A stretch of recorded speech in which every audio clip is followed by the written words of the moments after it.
Vespa. Vespa Sprint. This is my 1,000 mile update.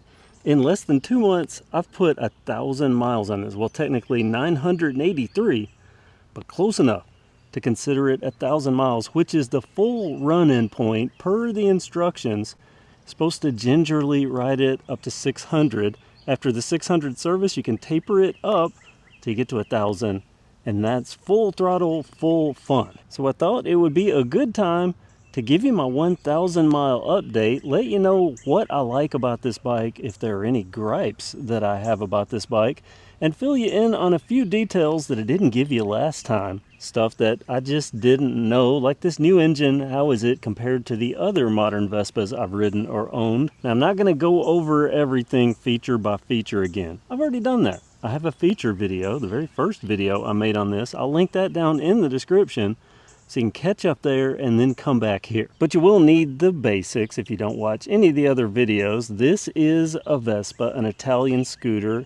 It is the Vespa Sprint. Vespa makes two small frame variants, this being the Sprint, the other being the Primavera. The difference is basically the headlight. This has what they call the trapezoid headlight, even though it's not a perfect trapezoid. And the Vespa Primavera has the classic Vespa round headlight. So this is more the sporty model. And there are sub-flavors within the Sprint lineup, within all the Vespa lineups. And this particular one is the Vespa Sprint 150S. Now I know that says S150. The actual S150 is a scooter that was a little older than this that I've owned before.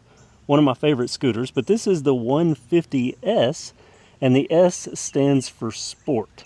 And you can kind of see that in that trapezoid headlight. Again, what they call the trapezoid, it just looks a little more sporty, and that's what makes it the sport. And this particular sport model, now they change trim levels by the year, but this particular sport model has another fancy feature. It's this display, a TFT display. I went over it vaguely in my video, but I did say one thing wrong. I mentioned that the coloring was backwards. This is the daytime coloring, white with the black lettering. At night, it reverses, white lettering, a black background. TFT display, pretty cool. I like it. This is a new old stock bike that I bought. Got a discount on it because of that. The 2025 display is actually quite a bit bigger and has a little more information, I think even GPS. Okay, so 1,000 miles, has anything changed in my opinions on this? Well, pretty much not for the most part, because I really knew what I was getting. I'm very familiar with modern Vespas. I've had a few of them, all the way up to the GTS 300, but I have not had this iGet engine going from 150 cc's to the now 155, and the 12.7 horsepower, 12.74 horsepower. Is it really more powerful though? Yeah, it definitely is. I'm gonna say it's got a little bit more torque all the way through the RPM range, and definitely ekes out more top speed than any modern Vespa 150 I've ridden up to this point. Another iGet benefit is the smoothness. They smoothed out the engine. It's smoother idle, smoother all through the RPM range. I'm liking it. I'm a fan. So what am I getting fuel economy wise out of this? They claim 80-ish miles per gallon. As of the making of this video, which is easy to track via the app, the Vespa Mia app, I'm getting 86.8 miles to the gallon. What about the top speed with this fancy TFT display? What's the max I've seen it at? Well, the max I've seen it at is 71, but that was down a hill. On flat ground, they claim that this will do around 60 miles per hour. I think the official Vespa stats say 59. And up to 600 miles, I would believe that, because right after 600 miles, I quickly rode it up to the top speed, and I got 60 and kind of hit a wall. Hit 59 and then barely moved up to 60 and hit a wall. Since then, as the miles have added up, every 100 miles I would push it a little harder. And now that I'm at 1,000 practically, I really opened it up. I noticed that tapering up every 100 miles, I would gain a mile per hour or so.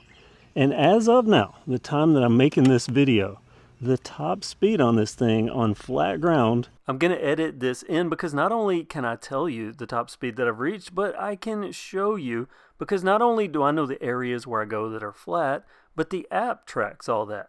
So I can go into the app and pull up the detailed settings for a specific run where I knew the area was flat and I wound it out to see what I could reach on top speed. And when I look at the graph, there you can see it hits 63 miles per hour. Now that's max speed. Usable speed, 55 easy, zip up to 60 easy, and then eke out the few extra miles per hour. One luxury that this new Sprint has gained me that I've never had on any other scooter before is Bluetooth integration. I added this to my helmet. I think I'm going to review that on my Kev Reviews channel. Oh, also add a little Italian flag reflector onto the back of the helmet. But this has a Bluetooth integration and it works great. It's really good. I showed how this worked in a video, but there will be messages that appear here. You can play songs. It'll show you the track song. A call will be coming in. You can see who it's from. You can answer it with this button, which also it's kind of the selector. Oh yeah, here we go. This was my max speed last night. Let me get down to that. Yeah, 63 miles per hour last night. More unknowns about this scooter when I bought it was how much the first service was going to cost me. Because this iGet engine does require a fairly extensive service for 600 miles that includes a valve adjustment. I brought my own oil because, as the pet carrier will show you, castor oil is now the official oil of Vespa, and they have a specific one that's rated for this scooter for motorcycles, MA2 rating. The dealership wasn't going to use that, but I believe in ratings. So I brought my own oils. So how much did it cost me to get this engine service, to get the scooter service? Because they go through some diagnostics and quite a few other things. Well, it was pricey, even with bringing my own oil. Someone asked me why I chose the matte finish, because matte finishes are kind of delicate and hard to care for. Well, Vespa makes some of the best matte finishes, in my opinion. I've had one before on my GTS 300 in previous years, another scooter life ago it seems.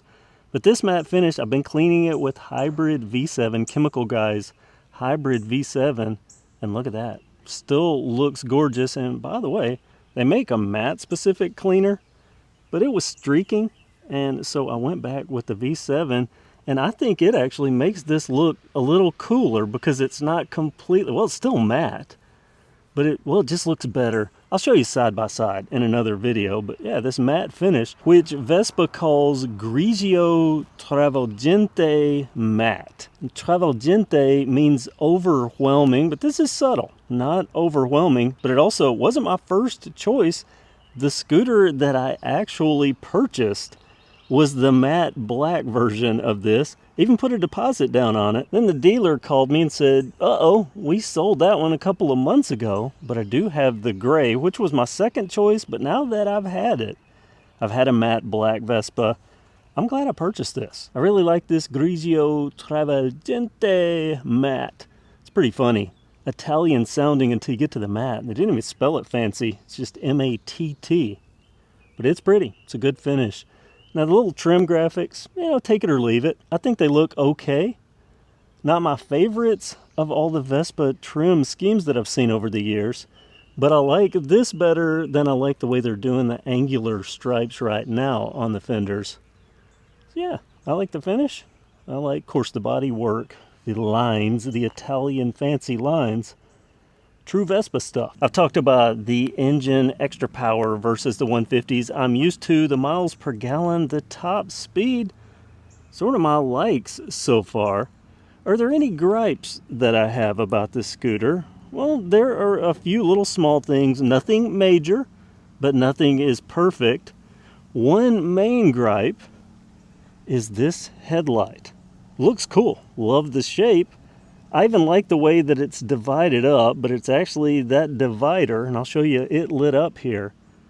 The top is dim, and then the bottom lights up, or is it top dim? Whichever side is dim, it'll be in the video. And then it lights up fully for bright, but it's just not that bright compared to the scooter that I was coming from. Last time I filmed out here, just right over there. I filmed that Rattler 200, which had the brightest headlight I've ever ridden on a scooter. Going to this from that, well, it's a difference. Takes some adjustment. And I had to adjust this. The dealer that I bought it from, it was actually poking way up. I adjusted it now and I can actually see when I'm riding at night. But compared to that Rattler, Well, I would like to have the Rattler brightness back. I noticed on Robot from Vespa San Diego that Robot was upgrading a lot of these, including the Primavera, to different headlights. There might be a reason for that. It does look good, but it's not the brightest, not the dimmest either. You can see, especially with the bright beams on, but it is a gripe. I mean, it's a modern Vespa. It should have the best of everything. Be the brightest, the nicest. It's just okay. Another gripe, and this is Vespa wide with modern Vespas, and as far as I know, as long as there's been a modern Vespa, and I haven't had experience with the ET2 and the ET4, but I can tell you from the LX up, it's filling the thing up. Because the way Vespa, well, there's just stuff down in there, and when you fill these up, it's so easy to splash gas, especially if you fill it up in the direction that you would think. You grab the pump, you'll either stand here or usually maybe back here. That is a recipe for it to overflow and run into the pet carrier, which has all your stuff in it. So seasoned Vespa owners know the trick.